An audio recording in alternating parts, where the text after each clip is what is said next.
ఈరోజు రాష్ట్రంలో liquor case ఒక సెన్సేషనల్ కేసు అయిపోయింది. దేశంలో అంతర్జాతీయ స్థాయి స్కామ్ అయిపోయింది.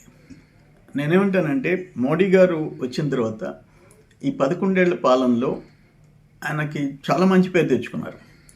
ఈవెన్ పహల్గామ్ మీద ఉగ్రవాదులు దాడులు చేయించి ఆ టెర్రరిస్టులు అంతు చూశాడు. ఇక్కడ నేనేమంటానంటే అదేవిధంగా ఎకనామిక్ టెర్రరిస్టుల సంగతి కూడా చూడాల్సిన అవసరం ఉంది. ఇక్కడ for example Delhi liquor case 150 కోట్లు.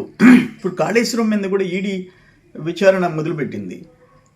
ఢిల్లీ లిక్కర్ కేసు మీద ఈడీ విచారణ మొదలుపెట్టింది. ఇక్కడ 1000 కోట్లు ఇంటర్నేషనల్ స్కామ్, దుబాయ్ నుంచి మనీ రూటింగ్, ఇవన్నీ. దీంట్లో ఐఏఎస్లు అరెస్ట్ అయినారు, ఐఏఎస్లు జైల్లో ఉన్నారు. ఒక కీలక వ్యక్తి అంటే మీరు అర్థం చేసుకోవచ్చు, రాష్ట్రంలో ఆయన ప్రమేయంతో 3200 కోట్లు ఇప్పటికి లెక్క తేలింది. ఇటువంటి కేసులో ఈడీ విచారణ చేపట్టాలా? నేను చూసా మీడియాలో, ఒక వ్యక్తి ఆయన సోషల్ మీడియాలో నేను 50 కోట్లు పెట్టి ఒక కుక్క కొన్నాను అని చెప్పాడు. కుక్క పిల్ల. వెంటనే ఈడీ రైడ్ చేసింది. తర్వాత నేను సోషల్ మీడియాలో ఫేక్ మెసేజ్ పెట్టానని చెప్తే వెనక్కి వచ్చింది.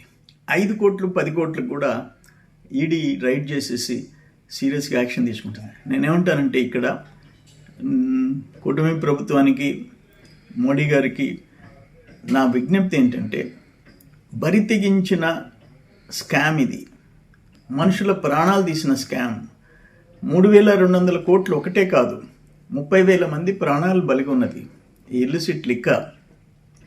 ప్లస్ లక్షల మందిని బెడ్ రిడన్, హాస్పిటలైజ్ అయిపోయినారు, పనికి రాకుండా పోయినారు. ఇంత పెద్ద ఘోరమైన దోపిడీ నేరం, దీన్ని సీరియస్గా తీసుకోవాల్సిన అవసరం ఉంది. అక్కడ టెర్రరిస్టులని ఎట్లా అంతం చేశారో, ఇట్లా ఎకనామిక్ టెర్రరిస్టులు కూడా మోడీ గారు సీరియస్గా తీసుకొని అంతు చూడాల్సిన అవసరం ఎంతైనా ఉంది. ఏదేమైనా ఈడీ వెంటనే స్పందించి దీన్ని, ఇటువంటివి అంటే ఒక మెసేజ్ దేశంలో పోవాలా. ప్రజలు నమ్మి ఒక ఛాన్స్ అంటే ఎన్నుకుంటే వాళ్ళే ఇటువంటి బరితెగింపుకి పాల్పడితే పరిణామాలు ఎట్టుంటాయని అనేది దేశ ప్రజలు గమనించాల్సిన అవసరం ఉందని నేను విజ్ఞప్తి చేస్తున్నాను.